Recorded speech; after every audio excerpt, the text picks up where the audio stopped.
I want to welcome everyone to the monthly program and meeting of the Historical Association of Woodbridge Township. As you know, we meet here once a month on the fourth Monday at 7 p.m. And I have to tell you, this is the largest crowd I've seen yet, so applaud yourself. And probably the reason, yes, Irene. Okay. Can you hear me now? Yeah. This is not the 2017 version of a microphone. But I think you have to be near this one so that the recording. You are correct. Yes, I know. This is a 2017. Okay, so again, we'd like to thank you for our program this evening. In Woodbridge Township, we have two historical entities, and one is the Historical Association of Woodbridge Township. Then also you have the commission, the Historical Commission of Woodbridge Township, which is called HPC. And what they do and what we do are very similar yet very different. And one of the things that the commission has done, which is very, very popular, and it's an award-winning series of the different sections of the town of Woodbridge. And the last one that was done on Greene Street. And obviously you saw your advertising, no matter where you saw it, either in the paper or on the social media. And I'm sure that's why there's so many people here tonight. You're going to see an excellent program. You're going to learn about Greene Street, the history of it, and particularly the houses and the people that were the high rollers, let's call them, of Woodbridge. Okay? So without further ado, I want to introduce Dolores Geoffrey, who is the president of the commission. Thank you. Thank you, everyone. We are very happy to be here tonight. We have a group of 6 of us who are going to speak, so you'll be hearing from more than one person on the Historic Preservation Commission. The Preservation Commission is a commission that is appointed through ordinance by the mayor. So all of us have been appointed by the mayor to serve on this commission. We started, I'm going to say, way back in 2004, kind of hit a bump in the road when suddenly our chairperson died, unfortunately, and it was about a year later that, through the efforts of Mayor Pelsman and a number of those of us who are still serving, we were able to resurrect the commission, and that's where we are today. As we speak, we are finalizing our Volume 9, which is going to be the Edgar Hill section of town and parts of Barron Avenue and Freeman Street. And that should be coming out, I'm going to say, within another month. So look forward to it. I'd like to introduce the members of our commission who are here today so that you'll get to know them. On the other side, we have Bruce Christensen, a longtime member of Woodbridge Township and clearly has a lot of history to share with us all the time. Kathy Keating, who lives in a very historic house. Wendy Rottweiler. Courtney Lowry. Kevin Rossi. Miguel Martin. And Jane Sinnott. We have a few members who are not here tonight, but these are the members who are going to be participating. So without... Oh, I'm sorry, Brenda. I know, I'm in the back. And Dan D'Arcy, who is a member of our commission. Sorry about that. He told me to mention him a lot, and I forgot the first time. Oh, my gosh, I'm in trouble now. Okay, so without further ado, Wendy's going to start us off, and we're going to take a stroll down Greene Street, which we consider the Park Avenue of Woodbridge. So enjoy. Now I'm going to try to have the microphone in the stand because I have a really loud voice anyway. Can you hear me okay? Yeah. All right, great. How many of you were on our tour in the spring? A few of you. Well, I can so some of the material may seem familiar. However, I promise you it's going to be a lot drier tonight than it was last spring. Wake up. So in the beginning, there was Woodbridge, and we can all be very grateful on this Monday after Thanksgiving that we've been Woodbridge from the very beginning, so we don't have to live down Spanktown and Quibbletown, some of our neighbors in what is now part of Rahway and the Newmarket section of Piscataway. In the beginning, Greene Street was simply known as the Road West. And later on, when Islin began to take form as Uniontown prior to the Civil War, it became the road to Uniontown. Wrong one. Okay. Large swaths of land on either side of the dusty track were owned by some of Woodbridge's most prominent families. As you can see right here, this is Greene Street now, and the Hurd family was here. You can see J. Barron here. This street right here is 35 Amboy Avenue, and so when we get up here, we'll talk about the Rowlands and the Edgars further up.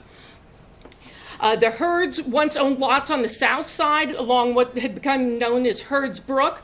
Across the street, members of the Barron family possessed property that included parts of Rahway Avenue and encompassed today's Barron Avenue. The Edgar family plantation included much of Upper Greene Street.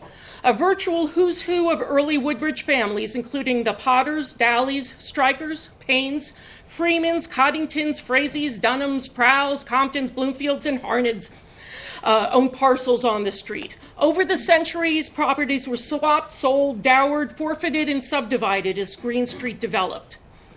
The origin of the name Greene Street is unclear, but it did not appear in deeds and newspaper references until after 1860. Perhaps not coincidentally, in 1858, shortly before his 1863 death, John Barron, father of Dr. John Connor Barron, pictured here, began to subdivide and sell portions of the family farm. After his father's death, Dr. Barron submitted plans for the proposed 29 building lots along Greene Street and Barron Avenue. So you can see, back. You can see here, this is Greene Street, and here it says John White, which will be mentioned when we talk about 62, Dr. Rothfuss's house. And here in the corner, which became is 44 Griner here in Barron Avenue. It seems possible that Greene Street, the Greene Street name was selected for marketing purposes, conveying a vision of verdant, tree-lined avenue, a perfect place to build a luxury home. And this is a picture of Greene Street looking west from the railroad station, and you can see that really epitomized what it looked like. Before some of Woodbridge's elite built grand houses in Sea Warren, and before the Colonia Estates section attracted New York socialites, Greene Street and Woodbridge proper was the place to be. From the 1860s through the 1920s, many of the wealthiest Woodbridge families chose Greene Street for their homes. Members of what a 1935 newspaper article referred to as the Clayocracy, including the Valentines, Cutters, Inesses, Campbells, and Mellicks, built beautiful homes along Greene Street. They hosted soirees, club meetings, card parties, and salons, and were active in all aspects of Woodbridge's civic life. Several mayors made their home on Greene Street, and the street was among the first sections of town to obtain gas lighting in 1877.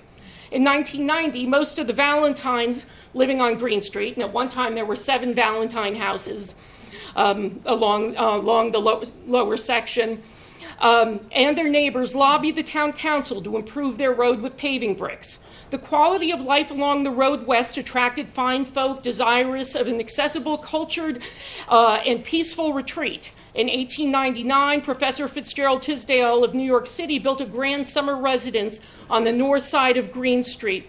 Later, J.K. Jensen, who was the architect of the Old Town Hall, the Memorial Municipal Building, and who had a lovely home near Tisdale Avenue, purchased the professor's home and other properties and submitted a plan of 21 building plots along Greene Street and what became known as Tisdale's Place.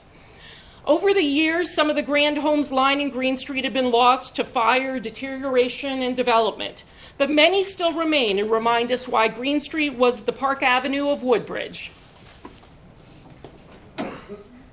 Thank you. Can everybody hear me back there? Okay.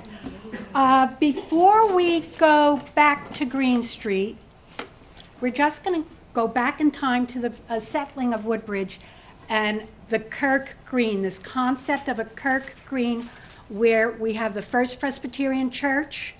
Emma, you're a congregant there. This was the center. This was meant to be the center on Rawway Avenue, Port Reading Avenue. That was going to be the Kirk Green.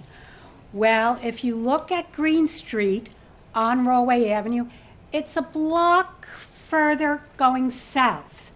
And that made it very convenient for businesses, for commercial enterprises. And as Dan D'Arcy always says, location, location, location for any realtor. Okay, when you look at Greene Street, where it intersected Rawway Avenue, because Rawway Avenue could take you to Elizabethtown, or it could take you to New Brunswick. So, and you didn't want to be by the churches. So about a block away, you had started having some of your commercial enterprises on Lower Greene Street. And this is one of the revolutionary landmarks on Greene Street and Rawway Avenue. And we're dealing with the north side of Rawway Avenue, Greene Street. When I say the north side, it's the quick check. So I'm going to go past, and then I'm going to get you up to the present so you could identify. Okay, one of the, you could see where the intersection is there, Greene Street, and then Rawway Avenue, and then there's a lot of commercial enterprises there. One was Moore's Inn and Tavern, and when you get to colonial times, revolutionary times, there's a lot of inns and taverns. They did a lot of drinking, Okay, and in 1730, you had Mrs. Campion, this is before the Masonic Hall, but Mrs. Campion had the first sipping tea. So what's so important about sipping tea? American Revolution, right? One of the reasons was that tax on tea. So this was an important event, and this is back to 1730. You also had, it may have been this building, we don't know, it's already torn down. We've got the quick check. You had Dr. Ellis Barron Freeman as having the first pharmacy, drugstore on Greene Street and Rawway, the north side. You also had the post office being located there during the Civil War. You had a general store. You had eventually Woodbridge Auto Sales, for some of you who are a little older. Lucas, that was that north side. Okay, and across, right around there, you also had the north side, but across the street perhaps, Janie's Sweet Shop, and eventually it became the Village Inn Bar and Grill. And that's taking you up to the 20th century. I don't know how well you can see that map, but you'll see different establishments. There was a millinery. Let's see. There is dry goods, butcher, upholstery, Yeah. laundromat, barber, jewelry, and public stage in the building that was the Masonic Hall. And we're going to look at the Masonic. This is a map of the 1909. So you see it's a commercial, and a lot of commercial businesses right there. Here is a picture. This is not the first Masonic temple, perhaps the second one, and then eventually we know it moves further down Greene Street. But the Masonic temple had a stage, and it was a big fraternal organization. You also had the independent leader during the 20th century, Woodbridge's weekly newspaper located there. Okay, let's go to the next one. This is another view of the Masonic temple, a different view of it. And then this is one of the commercial establishments there, the Old Time Emporium. Look at what they have, if you can read those signs. Watch repairing, bicycles, sundries, dry goods. This is what, we didn't have Wegmans back then. We didn't have ShopRite. This is what we had. This is where you shopped. Okay, let's go. And here we have in the 20th century, 1895. This is Peter Griner's barber shop. And in the 20th century, we have Griner's funeral. Peter Greiner was Augie Griner's Father, right. And Augie became the mayor later on. So these names keep on repeating throughout this presentation. Louder? Yeah. Okay, louder? Okay. Here we go. Is this better for you? All right. So now we're here. Now we're on the south side of Greene Street, and the south side is where Walgreens is. Okay. Once again, back and forth. Okay. You had the Woodbridge Hotel. But before the Woodbridge Hotel, it was called the Pike House, going back to 1715. It was where you went for political discussions, where you went for drinks again. You had Lafayette visiting there, Ben Franklin visiting there. You also had Heard's Brook with ships coming down or barges coming down, so the captains and crew would, imbibe there too. But this will be demolished before 1930, and it changes hands a lot. At one time, one of the Brigadier General Heard, may have owned or been a proprietor there. You also had your council meetings held in this building. So you had a couple of drinks and you had a council meeting, and I don't know how it worked out, but you had sheriff's sales there. You had court proceedings there. The tavern was a focal point. That's it. All right. Now, here we go. And if we could just go back to that previous, if you see on the sign, the proprietor above Woodbridge Hotel is A.K. King. And then to the side, what are they serving? Kruger's Extra. This was a brewery out of Newark, but it also, here we go. It's out of Newark. It was one of the many breweries in Newark because of the good water at that time. All right, but Kruger also established a bottling company in Woodbridge, right around that area on Greene Street and Broadway Avenue. And it was from about 1900, and then by the 1930s, they were making near beer, and they didn't have the volume. They weren't brewing it there. What they were doing was bottling it in Woodbridge. And then you know what happened with the 18th Amendment. Prohibition, right. And that was from about 1919 till about the 1930s. And by that time, Kruger had lost some of the business and they closed down. All right. And then this is one of the most important things. I said location, location, location. Well, transportation. I told you Broadway Avenue was a main artery. Well, the railroad also extended its line into Woodbridge by 1864. They decided to extend their line, and today you know that Woodbridge has several train stops, but this was by 1864, and this is a picture from 1930. If you note, there is no overpass. It is a grade crossing. The grade crossing had an advantage and a disadvantage with the railroad coming in. It separated the commercial area of Greene Street from the residential area. And Wendy mentioned several of the families, the Valentines, the Barons, the Edgars, and so on, going down there. But the other disadvantage of a grade crossing is fatalities. A lot of people or killed. So eventually they lobby the residents of Woodbridge, because we're very effective at complaining and getting action. Eventually there'll be an overpass built. And by the early 1940s, it was a WPA project. And this is still 1900s, ooh, out of sync here, but this is the train station, which will later be expanded. It does not look like that. The last renovation was in 2007 of the train station, and it's much bigger. Okay, and the last one, I think, Wendy, we don't have there was another one? No. No? Okay.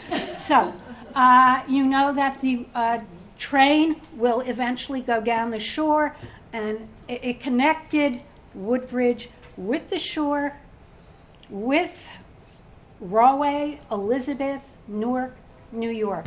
And this is one of the advantages of Greene Street. Not only the beautiful residences that you've seen, but it was also a commercial district, also for Woodbridge. So, Dolores, you're next. Here you go.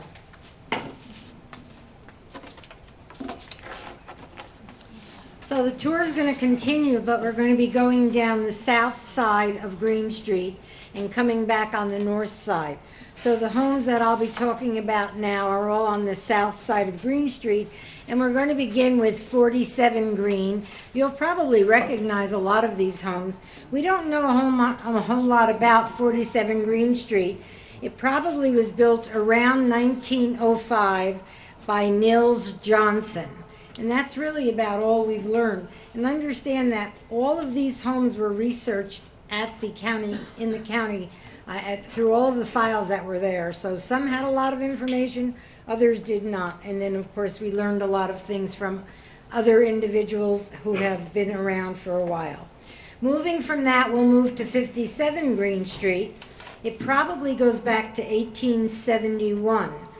The lot was between the property of William Fink Sr. and Isaac Inslee, familiar names. It was sold by William Sr. to William Fink Jr. in 1871. Moving from there, we'll go down to 61 Greene Street, which is probably an 1860 house. Looks a little different here than it looked in the beginning, because obviously there have been renovations to it.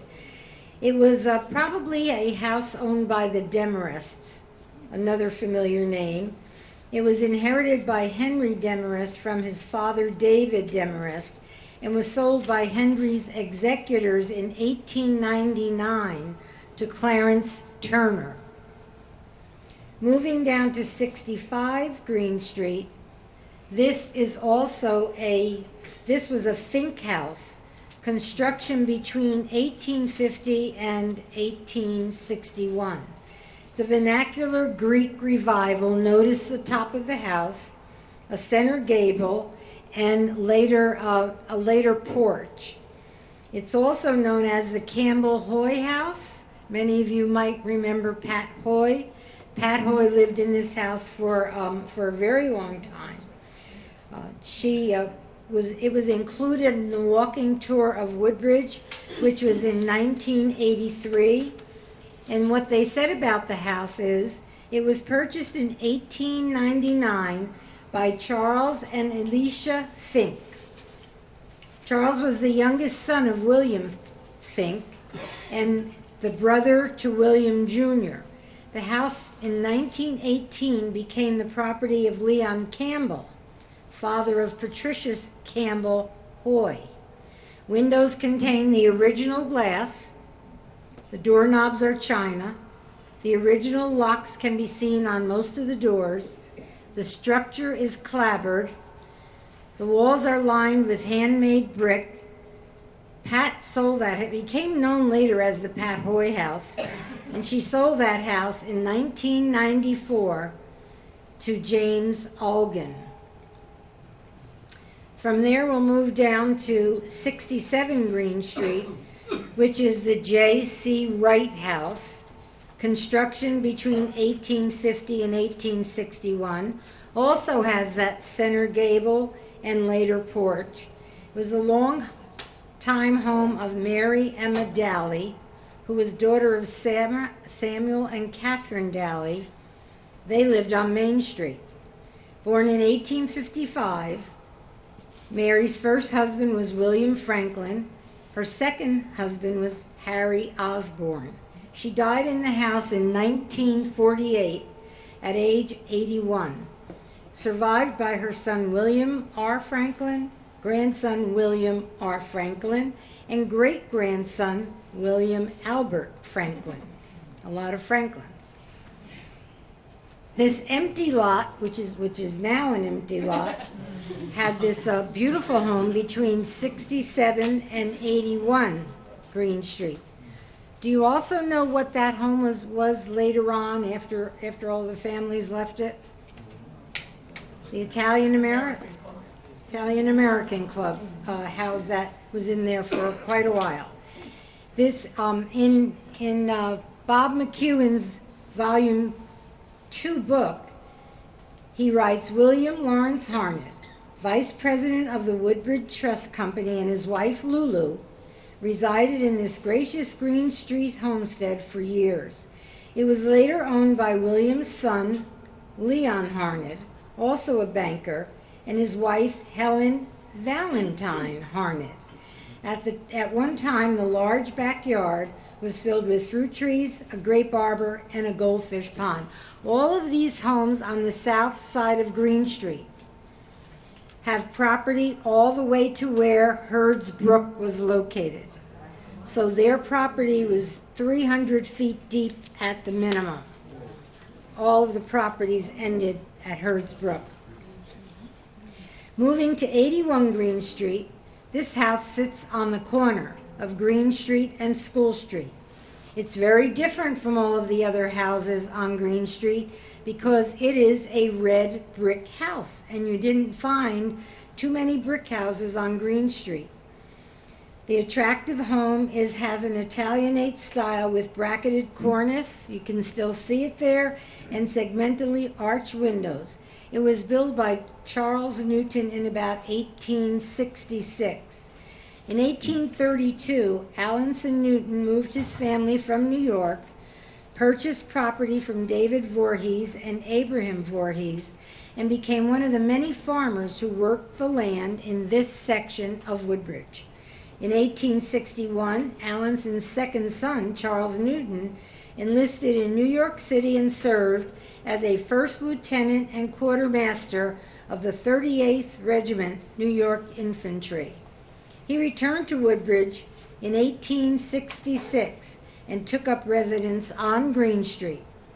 He became an associate judge and often heard cases at the Pike House, which Brenda pointed out just before, during the times court was held.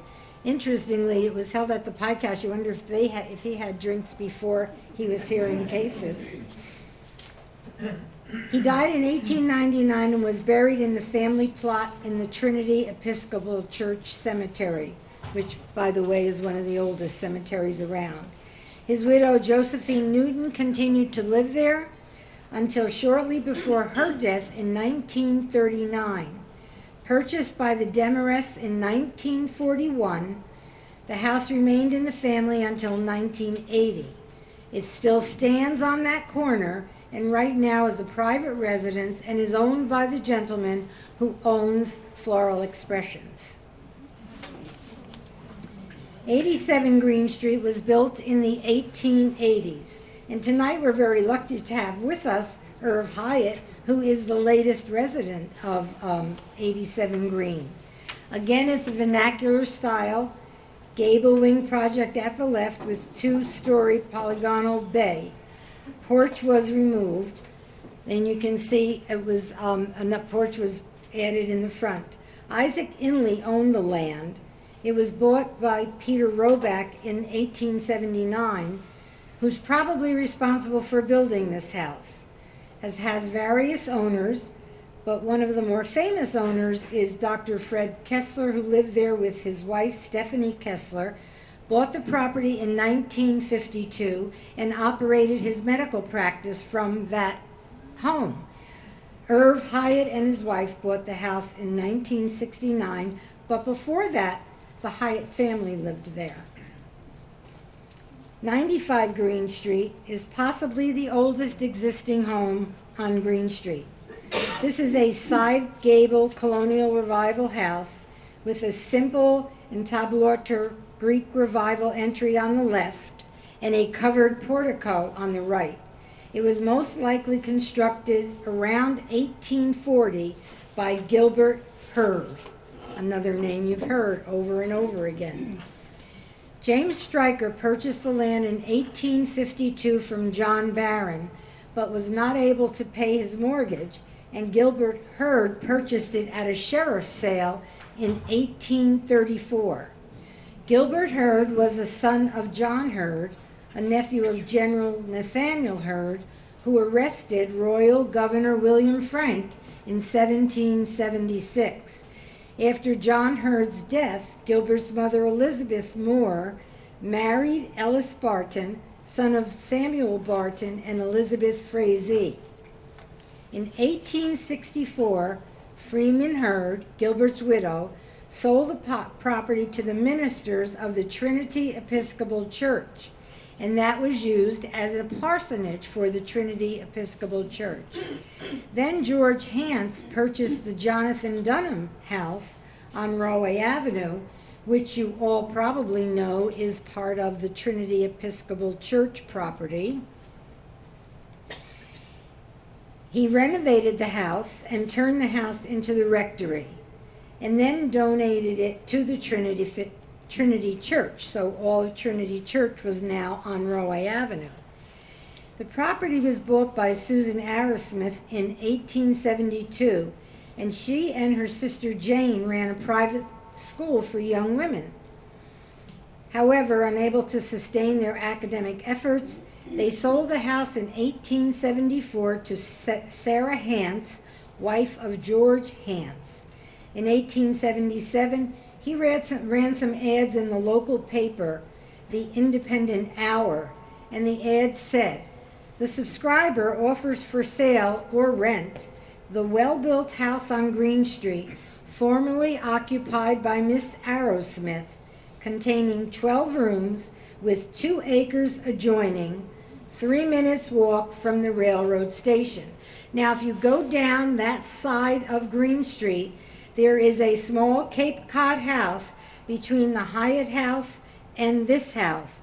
That property at one point belonged to that 95 Greene Street location, and part of the property that was once the Rabinowitz house and then the Dr. Rajapaksi's house, part of that property was also part of the 95 Street property.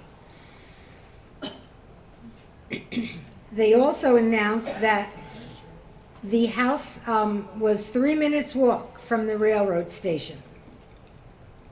William Hance, George and Sarah's son, sold the house to the newly formed First Congregational Church. You know where that is? Barron Avenue? In 1885, who put it to use as a parsonage until 1902. 95 Greene Street was purchased by John Love, Ph.D., in 1905. Dr. Love and his wife Annie moved to Woodbridge in 1895 when he was hired as principal of the high school. In 1900, the Woodbridge Board of Education named him supervising principal, equivalent to superintendent of all Woodbridge schools. He served in that capacity until 1933, overseeing the modernization of township education and tremendous growth in school population and construction. If you want to read something that's very inspiring, his book, An Educational History of the School District of Woodbridge Township, Middlesex County, New Jersey, 1666 to 1933. It's an important record of Woodbridge history. The house was lovingly restored by Vincent and Dolores Joffrey, who purchased the house in 1971 and raised their family there for 33 years. Today it remains a private family residence. Thank you.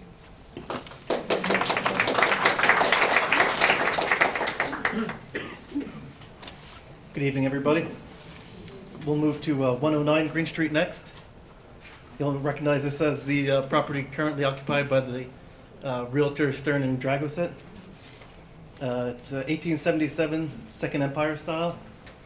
The land was sold by Josiah C. Cutter and William H. Cutter in 1868 to John Thompson, who built the house at that time. Moving along to, we see the legacy of the Cutter family on that slide. Moving along to 123 Greene Street. This beautiful home was built by William H. Cutter in 1870. We see on the far right, and the younger man in the center, correct? Well, he's both of those. Right. A more dour, older gentleman on the far right. William was the son of the clay magnate Hampton Cutter, on his image on the left, who built the palatial mansion on Strawberry Hill. William, who unassumingly described himself as a clay miner, in the 1880 census married Sarah, went by Sadie R. Barron in 1871, and raised their two children, Hampton and Laura there. Laura L. Cutter lived in the home until her death in 1958. With her passing, the local newspaper noted that, quote, the direct line of the Cutter family, long associated with the township's civic, industrial, and social life, has died out.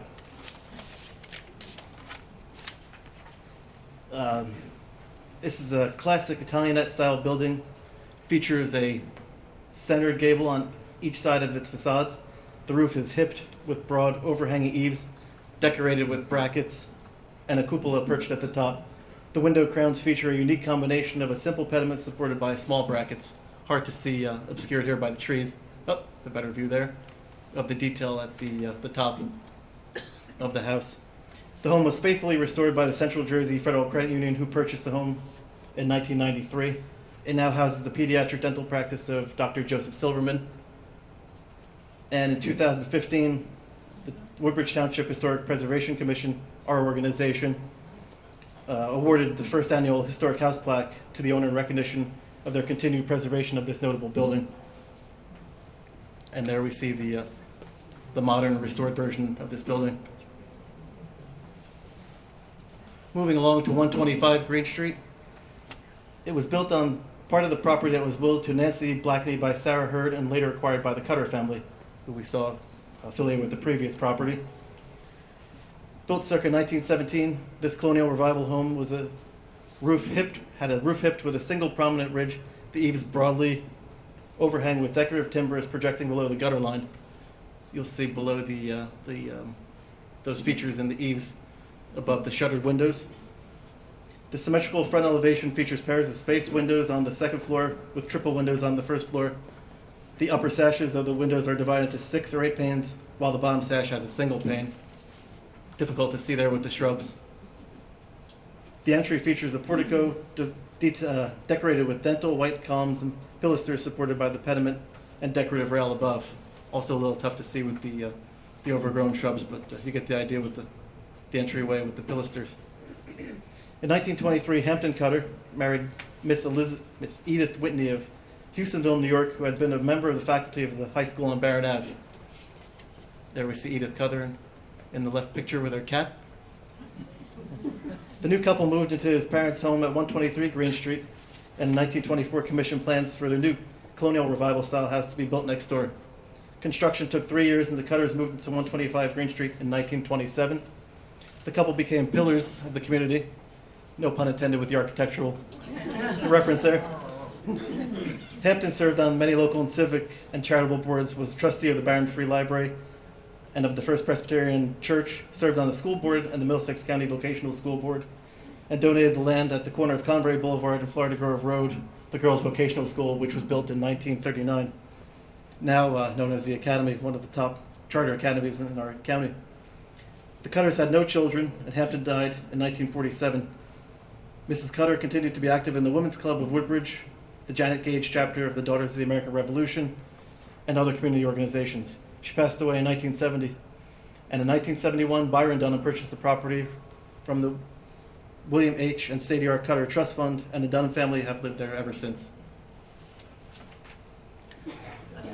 Now moving along to a more sad-looking property owned, I think, currently by Mucci developer.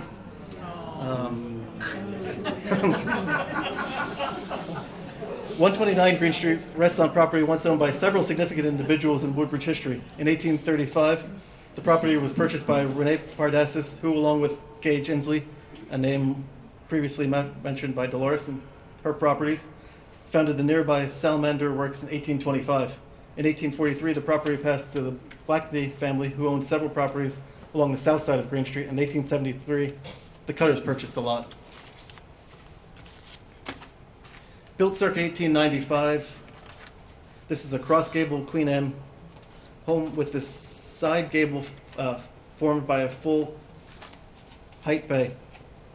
The front porch spans across the front and wraps around the right side to the full height bay. The variations in exterior wall textures, the scallop found in the gable, horizontal clapboard at the attic story, we see quite deteriorated and shedding paint. Vertical clapboard above the second story, the horizontal clapboard to the ground were all common to the period. At each transition in siding, there is a horizontal detail, and at the base of the second floor, the wall is flared. The porch stair is covered by a decorative pediment, and the spindlework balusters and posts are common for the style. All somewhat recognizable, though sadly in state of deterioration. Howard Rossiter Valentine, son of Robert Newton Valentine, married Cornelia Spragg in 1895 and bought the property from the Cutters and moved it to the new home nearly across the street from his parents' house. Howard Rossiter Valentine worked in the family clay business, as many other of the illustrious families along Greene Street did, as a merchant and fire brick salesman, and he served as mayor of Woodbridge from 1920 to 1921. Howard, his daughter Grace by Cornelia and his second wife Mary, and their two sons, Howard Rossiter Jr. and Robert, lived in the house until they moved to Florida. After the house was claimed by the Modern Building and Loan Association at the end of the Great Depression, as I'm sure many houses during this period were lost to the banks and loan organizations. Today it stands vacant and in disrepair. And that concludes my section. Now on to Courtney.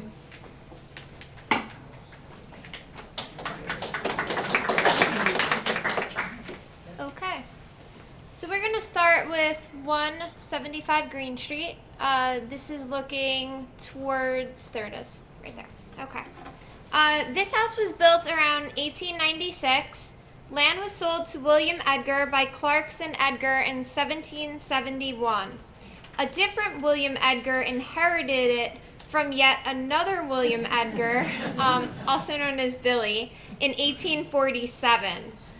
This house was built by an Edgar and sold to Emily Cutter Pearl, the daughter of Hampton Cutter of Strawberry Hill, and his wife of James Palmer Pearl, from the estate of William Edgar in 1907. Moving along, 181 Greene Street. Again, we have a little issue with a tree here. William Edgar acquired the property and the lot of 185 Greene Street in 1859 in a sheriff's sale. In 1858, the lands and chattel of Isaac S. Payne were seized as a result of unpaid debts. Isaac Payne was the grandson of two Revolutionary War heroes. His paternal grandfather, Captain John Payne, died in 1781 as a result of injuries suffered in an altercation with refugees, leaving his wife, Mary Freeman Payne, to raise their 8 children alone. Isaac's maternal grandfather was Captain Richard Skinner, who was killed in 1779 by the British in an ambush at a tavern on St. George's Avenue.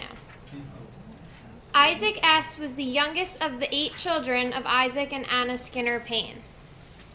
Built around 1890 as part of the Edgar compound, this house is a Queen Anne-style cross-gabled home. Unique decorative millwork is found in the eave towards the ridge of the front gable. You really can't see it behind that tree, but it's up at the top around the attic. The decorative millwork is also present at the tops of the spindled porch posts, and the spindlework is found throughout the porch from the balusters to the underside of the porch eaves. The front elevation features a 2-rank window arrangement with a single arch window in the attic story. The porch entry is centered on the home, while the entry to the home respects the window ranks and is found off-center. William Edgar, son of William P. Edgar, conveyed the land to his daughter Amanda when she married John Breckenridge in 1899. The Breckenridges were pillars of the community. Both active in the Presbyterian Church, Amanda was a founding member of the Janet Gage chapter of the Daughters of the American Revolution. John, a chief chemist with American Agricultural Chemical Company, was a charter member, past president, and secretary of the Rotary Club, and was mayor of the township during the war years of 1918 to 1919. He sold the house in 1947, not long after Amanda's December 1945 death. The Quinn family owned 181 Greene Street for nearly 50 years until 1996. Today it remains a private single-family residence.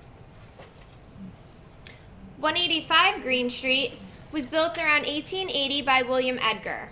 Son of William P. Edgar, the home is in the style of colonial revival vernacular and features a symmetrical front elevation with a full-width front porch. The roof is hipped with side-facing dormers and one large dormer facing forward. The large forward dormer, along with the centered wall projection, gives the appearance of a centered gable design. The front dormer has a decorative elliptical window, and the dormer is wrapped with a brow roof at the base of its roof. The ornate spindlework and millwork around the porch rivals many Queen Anne homes found in the neighborhood. In 1890, William Edgar lived there with his wife Amelia, their children Edith and Frank, and his mother Mary and brother Peter. His daughter Amanda Breckenridge lived with her husband next door at 181 Greene. He deeded the house to Amanda in 1898, and in 1907 she sold it to Edith Jeanette Lawson Mellick, who was married to Willard Payne Mellick. Edith's parents, Peter and Rachel Lawson, lived next door at 189 Greene. Willard's parents were Joel Melnick and Anne E. Payne, daughter of Isaac Skinner Payne, who this property once was. The Mellick children sold the house after the death of their father in 1939. Their mother had already passed in 1930. It has continued to be a comfortable family home. 189 Greene Street, Isaac Payne purchased the land from Ellis B. Freeman in 1849, but by 1858 he had forfeited the property. Benjamin F. Vale, farmer, bought the lot at a sheriff's sale in 1859 and sold it to John Thompson in 1863. In 1867, Peter Lawson purchased the acreage and built his family's home in about 1870. It is a simple mansard Second Empire home with a 3-ranked window arrangement. The mansard profile is straight and very steep, providing ample room for ranks of attic story windows with pediment heads. Those are the little triangles on top of the third floor windows. The upper and lower cornice of the mansard roof is very simple and lacks the decorative brackets typically found on these homes, although they may have existed at one point in time. The home has a covered front porch with decorative spindlework balusters. Peter Lawson was an engraver, then transitioned into music publishing in New York City. His family made their home on Greene Street for over 50 years. So there we go. All right. Now we have 247 Greene Street. Thomas Edgar, born in 1681 in Edinburgh, Scotland, came with his wife Janet Knox to Woodbridge in about 1720. Their 8 children and their many descendants spread across the township. As was remarked in the 1920s biographical entry on Colonel J. Blanchard Edgar, the heads of each generation were either men of large affairs or substantial farmers. So many Edgars settled north of the Kirk Green that the area around Prospect Avenue became known as Edgar Hill. However, members of the family also had large estates west of their ancestors' original tract along the road to what was later known as Uniontown or Island. William P. Edgar, born about 1814, acquired a substantial farm in 1848 from Francis Potter, whose family roots also went back in Woodbridge history. The lot where 247 Greene now stands was actually the entrance to the estate.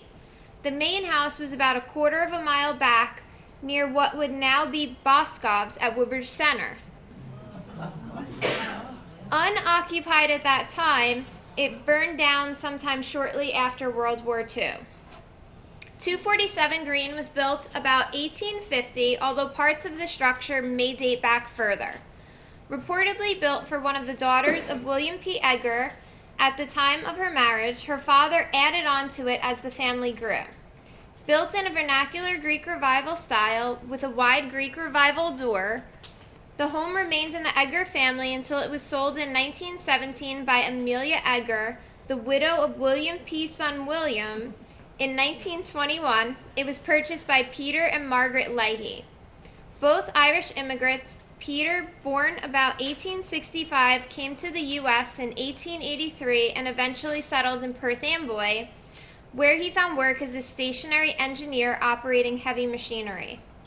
Today, Margaret Catalano, Peter Leahy's granddaughter, still resides in the home her family has lived in for nearly 100 years.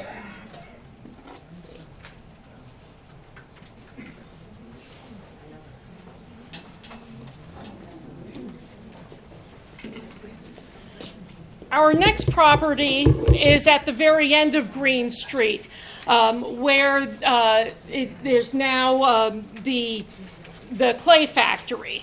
And clay, as you've probably been hearing, is a theme and the source of a lot of the wealth that came to the families that built their beautiful homes along Greene Street. The property at 500 Greene Street actually ties together several themes of Woodbridge history. One obviously being clay, but also one where there are old families and industries that are revitalized by newer immigrants. In 1918, William Henry Prahl, Niels Peter Jensen, and Peter P. Schendorf organized the Woodbridge Ceramic Corporation to deal in fire brick. Mr. Prahl was the son of James Palmer Prahl and Emily Cutter, daughter of Hampton Cutter, and his roots in Woodbridge could be traced back to the early 18th century. Mr. Jensen and Mr. Schendorf were both Danish immigrants who learned the trade in the clay factories of Perth Amboy and Woodbridge, including the Ford's porcelain works. Later, P.P. Schendorf was the treasurer of Woodbridge Township, and Peter Jensen was president of the Board of Fire Commissioners, attendance officer for the Board of Education, and was a member of many local organizations. Although fire brick featured in the original plans, the company soon focused on producing porcelain plumbing supplies, known as sanitary pottery. Sanitary pottery also includes sinks and basins and urinals and bidets, but that kind of sums it up there. After a fire at the plant in 1927, Prahl and Schendorf sold their interests in the company in 1928, and the new owners, C.M. Peterson and Earl Lake of Perth Amboy, built an expanded $200,000 two-story new plant. In the late 1930s, the factory, now known as the Woodbridge Sanitary Pottery, was purchased by Max Gerber of Chicago as part of his growing sanitary pottery empire, because there are sanitary pottery empires. Yeah, just, during World War II, when sanitary pottery was in less demand, go figure, Gerber switched some of the factory operations to manufacturing decorative ceramics, such as lamp bases, vases, and art pottery. Mr. Gerber named the Woodbridge project Nancy China after one of his granddaughters and employed a shop full of women designers, artisans, and artists, including the well-regarded sculptor Ursula Meyer. Nancy China produced now highly collectible porcelain and ceramic pieces from 1941 through the early 1950s. For decades, sanitary pottery factories employed thousands across New Jersey. But by 2002, Woodbridge Sanitary Pottery Corporation was the only operating factory remaining in the state. The third generation of Gerbers sold a majority stake in Gerber Industries in 2003, and in 2008, KSD Industries, formerly Kessler Sales and Distribution, moved the headquarters of their plumbing supply company to the site of Woodbridge Sanitary Pottery.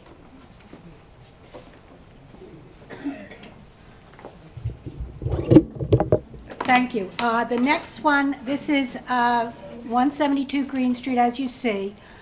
In the background is, it was originally part of a 6-acre piece of property called the Roland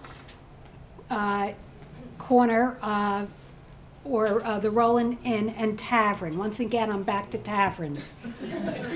Okay, it was located at the intersection of Amboy Avenue and Greene Street. Right now, it's a Sunoco gas station. Okay, but realize how wide that corner is, and go back in time, because it was purchased in 1823 at a sheriff's sale by John Rowland, and you would have coaches come up in this wide drive. You could see it out in the front there, perhaps. And they could come around and then go back on Amboy Avenue or go to Uniontown to Island, whatever. But and the property was passed down to the children. John Rowland died in 1846. His tombstone is still visible in the graveyard cemetery of First Presbyterian Church. His son, Israel Rowland, took over the property, passed it to his sons, John and I. Freeman Rowland, in 1861.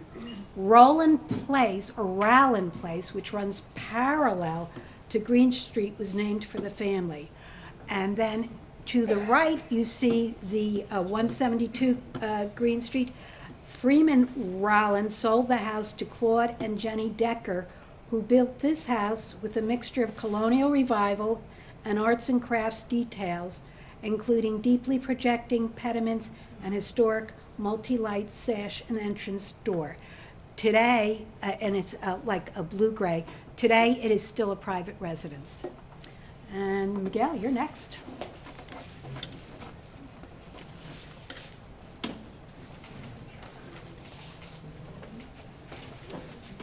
Hi, everyone. I just want to go off on a little bit of a tangent real quick because I've got a large group of people here in front of me.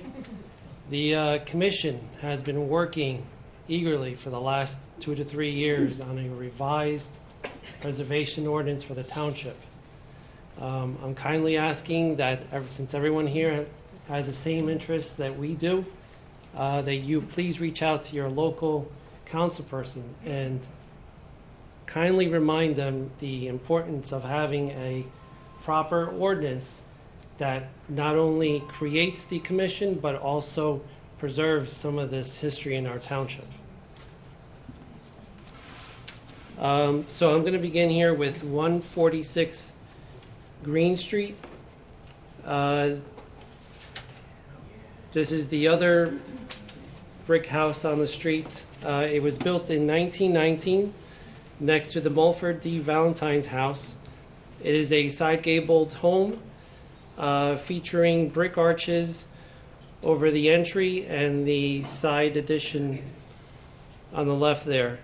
If I was going to take a guess, this is probably a colonial revival with some French touches around the entry porch there, but I'll have to look into that a little more. 128 Greene Street is the next one. Well, next to it would have been the M.D. Valentine House. Okay, so this is that house. Well, it's not there anymore. Yes.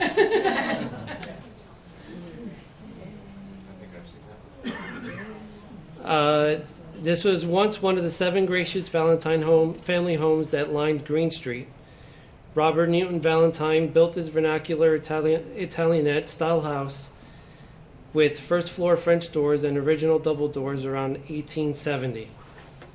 Robert was the 3rd son of James Valentine, a clay merchant. Robert first married Deborah Daly, who sadly died very young at the age of 19 in 1864. He then married Mary Dell Mercer of Perth Amboy, with whom he had 9 children. The house was later enhanced with colonial revival additions. Robert passed away December 28, 1919, and Mary followed a few short years later in 1925. Her children and heirs sold the property to Ferdinand and Anna Wetterberg. Anna Christina Olesen emigrated from Sweden in 1888, and Ferdinand moved from Denmark in 1893. Married in 1894, they moved to Woodbridge after Ferdinand became a prominent local industrialist with the New Jersey Wood Finish Company in Spa Spring. Andrew S. and Marjorie F. Lockey purchased a home from Harold Wetterberg in 1959 and lived there for 34 years. Today, 128 Greene Street remains a single-family home. 120 Greene Street. Between 1890 and 1900, on land that once was part of the Samuel Barron estate, Howard Valentine decided to build next door to his brother Robert. Howard was the 6th son of James Valentine, the Valentine patriarch. James Valentine, born in 1792, moved his wife, 8 sons, and 1 daughter to Woodbridge in 1843 after retiring after a successful career as a butcher and meat merchant in the Washington Square Market in New York City. He purchased a large farm in the area, discovered clay on his property, and became one of the pioneers in the Middlesex County clay mining and clay manufacturing industry. His sons Mulford D. and James R. Valentine continued to build the company into one of the leading fire brick manufacturers in the country, and many members of the large extended clan worked in the family business. Howard modestly described himself as a clay miner employer. This colonial revival home features many details found in the style built circa 1900. The roof is hipped with a single prominent, and the eaves single pediment, I would say, and the eaves broadly overhang with the tips of the roof framing members projecting below the gutter line. The symmetrical front elevation features pairs of spaced windows on the 2nd floor with triple windows on the 1st floor. The upper sashes of the windows are divided into 6 or 8 panes, while the bottom sashes have a single pane. The entry features a portico decorated with dentil, while columns and pilasters support the pediment and decorative rail above. Howard and his wife Augusta Warner Valentine moved in along with his nephew Arthur Valentine, son of Howard's oldest brother William and Arthur's wife Grace, and their children. Arthur's widow Grace sold the home in 1928. 114 Greene Street was built circa 1916 in a bungalow style. Oh. Well, this was all the Jensen at Tisdale Place. What is this? In the introduction, we discussed how on the north side of Greene Street, Professor Fitzgerald Tisdale had built a summer home, and J.K. Jensen, who was the architect of the first town hall, built a beautiful home. Later, Mrs. Tisdale, even after her husband died, moved back to Woodbridge on Rahway Avenue. She was one of the founding members of the Salmagundi Society, active in the DAR and many other organizations. And then Jensen purchased a bunch of the lots and subdivided and created Tisdale Place.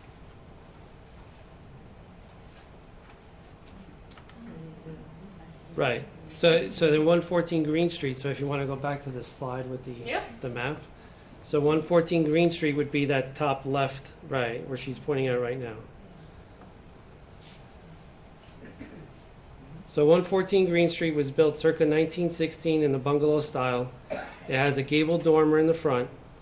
One of 4 Greene Street houses that were part of the Jensen development of a large house probably built for the Wileys between 1873 and 1876. It was demolished for the Jensen Tisdale development.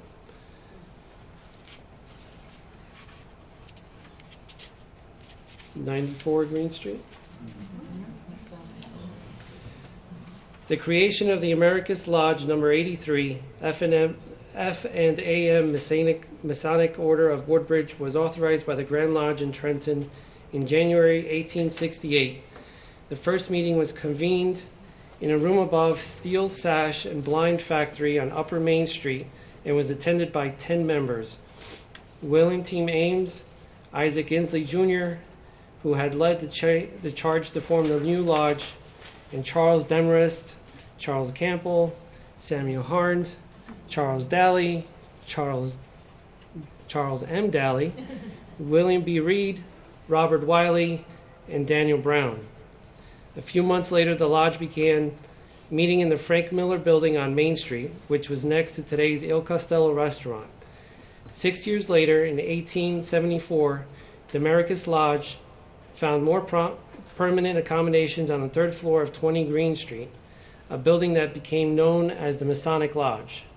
By 1877, Lodge number 83 had over 50 members, which included many of the most powerful and prominent men in the township, and rejoiced in a handsome, spacious lodge room fully equaling, if not excelling, in that particular any lodge of like size in the state. The success of the lodge continued to grow, and in 1926, the old Brewster Place at 94 Greene Street was purchased. Construction began in 1927 of a large addition behind the Brewster House. The cornerstone was laid in November 9th, 1928, and the temple, designed in a neoclassical vernacular style, was open to great acclaim. On the top floor was the lodge room. A banquet hall auditorium took up the main floor. There were pool or billiards rooms and a bowling alleys in the basement. The front part of the building was for use by the Craftsmen's Club of the lodge. The architect was Alexander Merchant of New Brunswick and Alfred Jellyman. The Masonic Temple was a social center for the township. Civic and business leaders networked in the halls, and lodge functions were well-attended events. Neighborhood dances were held in the banquet hall, and its recreational facilities were enjoyed by many. By the time Americas Lodge number 83 celebrated its 100th birthday in 1968, it had over 600 members. However, membership dwindled, and the remaining Masons joined the Perth Amboy organization. In 1995, the Woodbridge Masonic Holding Company sold the property, and today the building houses professional offices. Okay.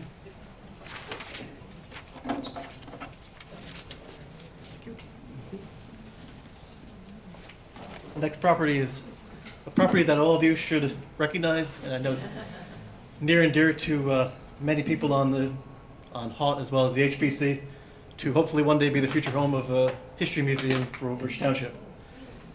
The original owners of the house are not clear, probably built in the late 1860s on land that was once part of the Samuel Barron estate.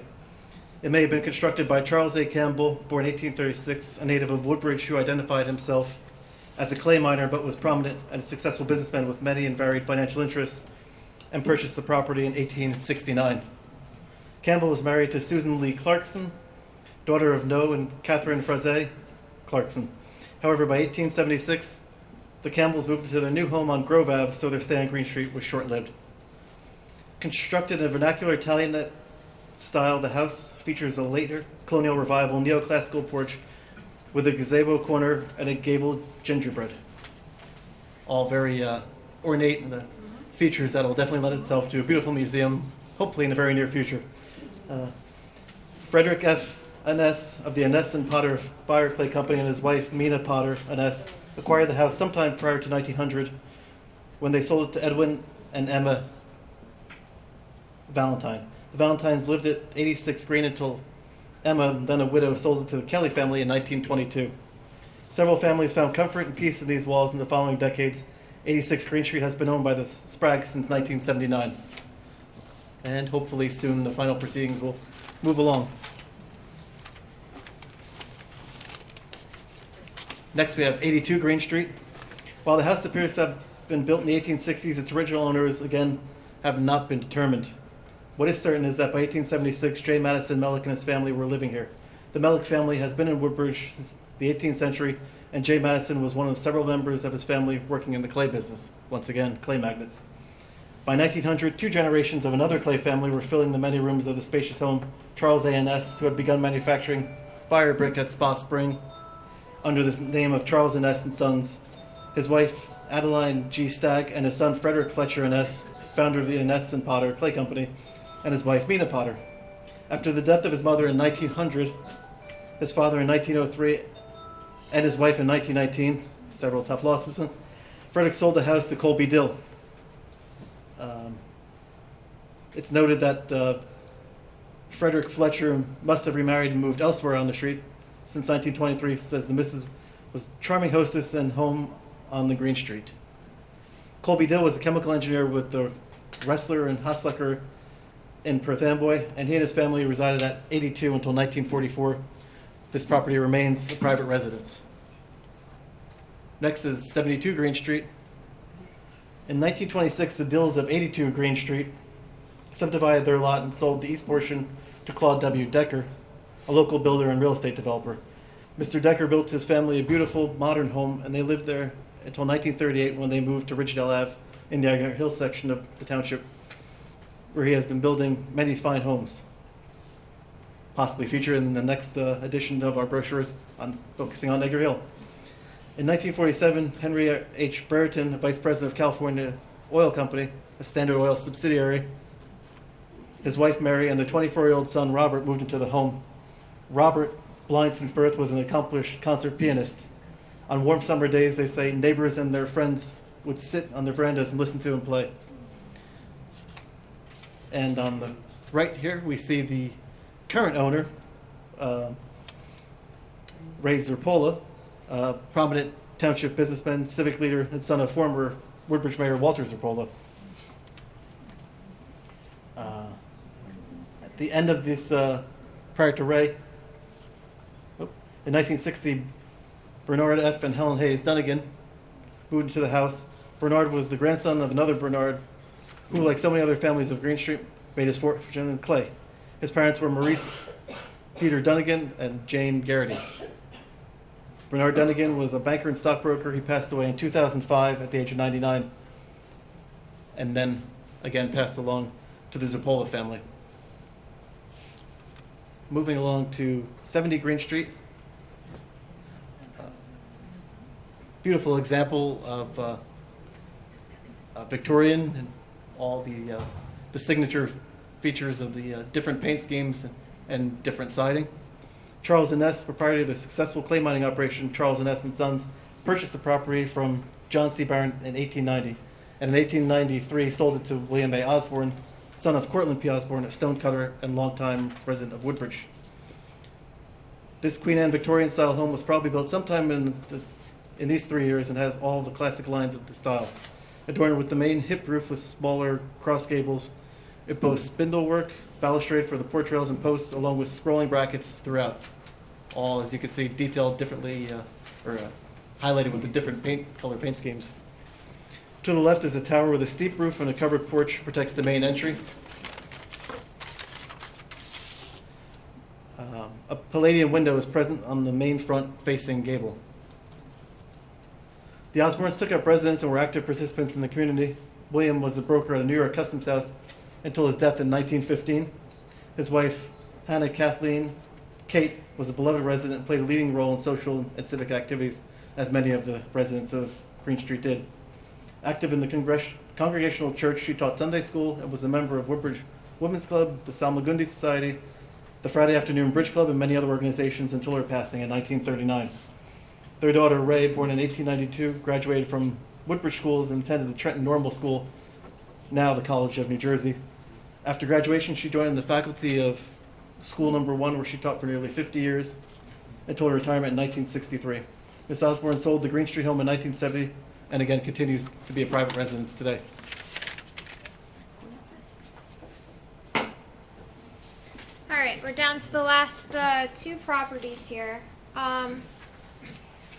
So 62 Greene Street was built by Demarest. This is his photo here. 62 Greene Street is one of the newer homes in this section of the street. However, its place in Woodbridge history was established through the efforts of its longest tenant, Dr. Charles Rothfuss. For many years on land, which was once part of the Samuel Barron estate, there was a large colonial house which was occupied by John White, brother-in-law of Mrs. David Demarest, who later lived there after her husband's death. Mr. Irving Demarest purchased the property and moved a large portion of the house around the corner to where it now exists at 505 Barron Avenue. In 1928, Mr. Demarest engaged architect George B. Miller to build the current Tudor-style home. Charles Howard Rothfuss acquired the property in 1937. Dr. Rothfuss was a larger-than-life figure around town. He practiced medicine in the township for over 50 years and also taught in both the Woodbridge and Rahway high schools and was the school doctor for Woodbridge Township. Renowned as a big game hunter, reports of his safaris in Africa were regularly reported in the local newspaper, and the doctor often invited township residents to view his hunting trophies hung in his home and his Rahway Avenue office. Dr. Rothfuss died in 1978, and his second wife, Jean, whom he married in 1954, after his first wife died the year before, continued living in the home, which he sold in 1993. Today it remains a well-cared-for private residence. Finally, we have 44 Greene Street. Once one of a pair of side-by-side Fink-built houses at the corner of Greene Street and Barron Avenue. You could see the side-by-side mirrored homes here. 44 Greene Street was built by William Fink, Jr. in 1876. What is left of the original construction of this building, the second floor and roof, is a very good example of a Second Empire Victorian home. The roof is a simple mansard with straight profile. The upper and lower roof cornices are simple, and decorative brackets are used to accentuate the lower cornice. William Fink Sr. moved his family to Woodbridge from New York in the 1830s. Born in 1837, William Jr. grew up in Woodbridge but worked as a broker in New York City and often lived in the city. In 1876, he, his wife Mary, and daughter Carrie took up residence back in Woodbridge, where so many of his siblings and nieces and nephews still lived. Moving back to the city, they sold the house in 1907. The Demers owned it for some 20 years, and in 1928 sold it to August Furman Greiner. Augie, as he became known to everyone in town, was the son of German immigrants Peter and Louisa Greiner, who immigrated in 1884 and settled in Woodbridge shortly thereafter. Although his father was a popular barber with a shop on Lower Greene Street, August went into the profession of his uncle, Robert A. Herner, and became an undertaker. After serving during World War I, Greiner took over his uncle's business in 1928. His participation in politics began around that time as well. In 1933, he defeated Mayor Ryan for the top spot in the township. Mayor Greiner led the township out of the Depression and through the Second World War. In 1951, after 18 years in office, he chose to not run again despite significant public support.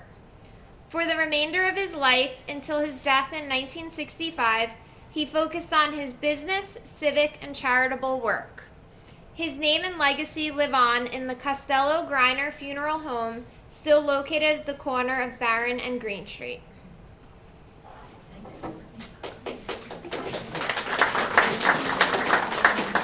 So there you have it. Do you understand why now we call Greene Street the Park Avenue of Woodbridge? We think it's pretty special, and we certainly hope that we can keep it that way. There are so many beautiful homes on Greene Street, all the way up to what was once the Sanitary Pottery. And it really hurts us when we see homes being destroyed or being taken down for buildings that just don't have any character, as these did. We did not put the Greene Street brochures out before the meeting because we wanted to save them till the end. So we'll put them out now if anyone would like to pick up the brochure. We know we went over, but we couldn't have done it any other way. I want to thank all of you from the Historic Preservation Commission who took the time to be with us presenting today. And thank you, Wendy, from the bottom of our hearts for putting the slide presentation together. We have a small group, but we're pretty energized when we begin to work. So look forward to the volume 9 on Edgar Hill in the upper part of Barron Avenue. And I just want to let you know that we have a grant in, and we're hoping that it will be approved, for the Revolutionary War as our next brochure after Edgar Hill. Thank you, thank you, thank you. Exceptional. Okay, it is this turned on? Yeah. As you can see, our time goes up to about a little bit before 9 o'clock, and we're running out of time. So I just want to make a few announcements. It will be a very short meeting after this. We have cookies and coffee in the back if you like. When you first came through the door in the front, you saw us signing up material for the organization. We have you down as visitors. We'd love to have more people sign up as members. And we have applications here at the door. Just see one of Tracy and Irene at the back table, and we'll gladly, hopefully, add you to our membership. We were talking about just one announcement about 86 Greene Street, and I did talk to the mayor today, and he said that the owner of the building has found, is going to relocate to another home by, on, or about January 15th. So hopefully by January 15th, this will be all said and done. When that date comes, it means we'll be leasing a building from the township. It doesn't mean we have a museum yet. It's going to be a long, hard struggle. And hopefully everyone in this room could help us. Don, you have a few words? I just wanted to announce that our next meeting will be at the First Presbyterian Church Community Hall, and it's going to be on December the 11th. It's going to be our Christmas party, and we're going to be showing a video about Perth Amboy, Port of Slavery. A very well done video, so we hope you can come out for that. And then in January, we will also continue to hold our meetings, not here, but in the handicapped accessible, great parking lot, Presbyterian Community Hall on Rowley Avenue, and that will be on January the 22nd. And at that program, for those of you who are interested in your genealogy, we're going to have the founder and director of the restoration of Ellis Island come and speak to us, Robert Curry. And there are over 12 million American families who can claim their descent through Ellis Island. Your families may be one of them. And we would like to have you come out and join us for that great event. And that, from then on, we'll be meeting at the Presbyterian Church Community Center. Thank you. Thank you, Tom. Okay, ladies and gentlemen, again, thank you very much. And want to stay, have some cookies and coffee, or on the way home, drive safe, and hopefully we'll see you in a month. Thank you.